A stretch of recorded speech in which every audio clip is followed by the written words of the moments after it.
ஆண்டவர் இரட்சகரமாக இயேசுவின் இனிதான நாமத்தினால் உங்களை வாழ்த்துகிறேன். நம்முடைய ஆவிக்குரிய சிந்தனைக்காக 1 சாமுவேல் 16 அதிகாரம் 7 வசனத்தை நான் வாசிக்கிறேன்.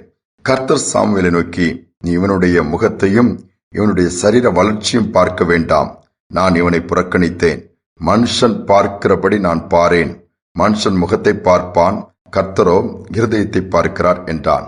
மனுஷனுடைய பார்வைக்கும் ஆண்டவருடைய பார்வைக்கும் பெரிய வித்தியாசம் இருக்குது. மனுஷனுடைய பார்வை உடனே எடுத்த உடனே குறைவுகளை தான் பார்க்கும், குறைவுகளை தான் பேசும்.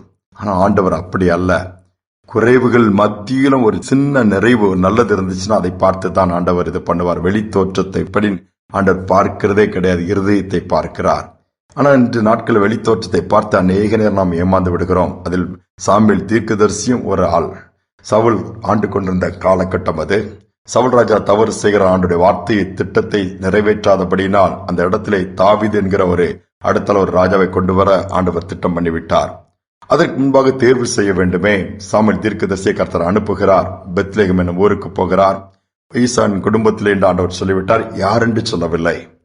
உடனே தன்னுடைய பிள்ளைகளாம் வர சொல்லுப்பா, நான் பார்க்கணும்னு சொல்லி தீர்க்கதரிசி சொல்லும்போது முதல் பிள்ளை எலியாப்பை அனுப்புகிறார். ஹைட் அண்ட் வெயிட்டா அந்த ராஜாக்குடைய பர்சனாலிட்டி அது இருந்த உடனே இவனாகத்தான் இருக்கும் என்று சாமுவேல் தீர்க்கதரிசி தைல குப்பியை எடுத்து அங்கே மேலே அபிஷேகம் பண்ண போகும்போது ஆண்டவர் சொல்லுகிறார், ஸ்டாப், நிறுத்தம்.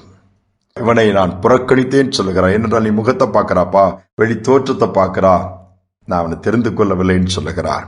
இவ்வளவு பெரிய பரிதாபம். இன்றைக்கு அநேக நேரம் வெளி தோற்றத்தை தான் நாம் பார்க்கிறோம், ஆனால் பாவங்களை பார்க்கறது இல்லையே, குணங்களை பார்க்கறது இல்லையே. தீர்க்கதரிசி அப்படி நிற்கிறார். கடைசியில தாவீதை தான் தெரிந்து கொண்டார் ஆண்டவர். நாடு மேய்க்கிறவன் வந்து அங்கு காட்டிலிருந்து தான் புறப்பட்டு வருகிறான்.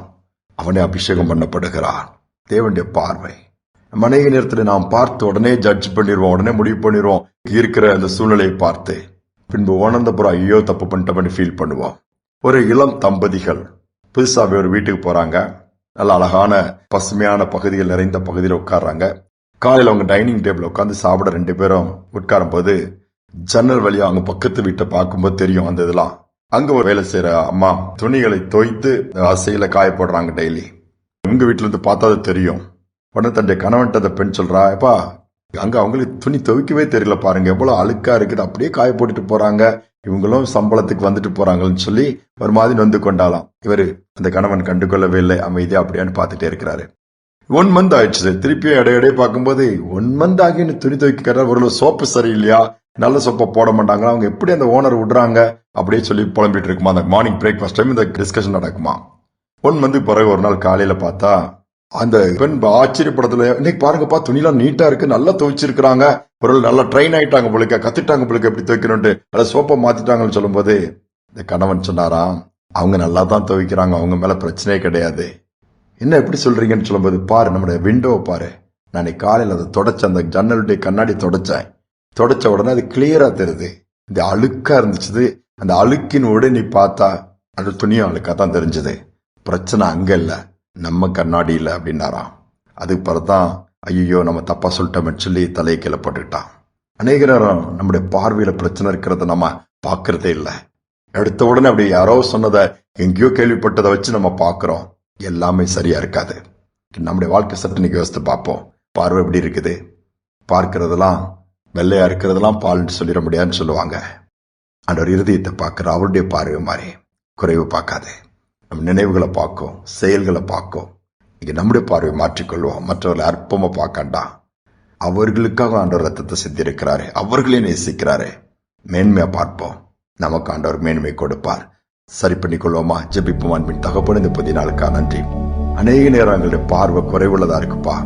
அநேகரை குறைவா மதிப்பிடுகிறோம், குறை சொல்றோம். நல்ல செய்தது எவ்வளவோ இருக்கும் ஒவ்வொருவருக்கும், ஆனா அதை ஒரு நாளாவது நாங்க பாராட்டினது கிடையாதுப்பா.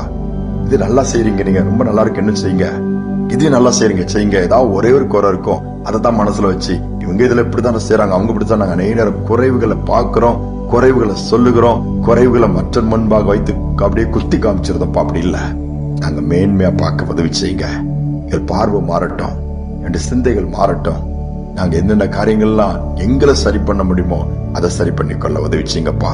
உங்களுடைய இருதயத்தின் விருப்பங்கள், ஏக்கங்கள் எல்லாவற்றையும் நாங்கள் உணர்ந்து உம்முடைய திட்டத்தின்படி நாங்கள் செயல்பட உதவி செய்யும். தாழ்த்தி ஒப்புக் கொடுக்கிறோம். துதிக நம்மை ஏற்றுக்கொள்ளும். இயேசுவின் நாமத்தில் பிதாவே, ஆமென், ஆமென். கர்த்தர் நாம் பார்க்கிற விதத்துல பார்க்க மாட்டாரு. அவருடைய பார்வை வேற. நம்முடைய பார்வையும் அப்படி இருக்க வேண்டும் என்று எதிர்பார்க்கிறார். இந்த சிந்தனையோடு நாளை தொடருவோம். மீண்டும் நாளை தினம் சந்திப்போம்.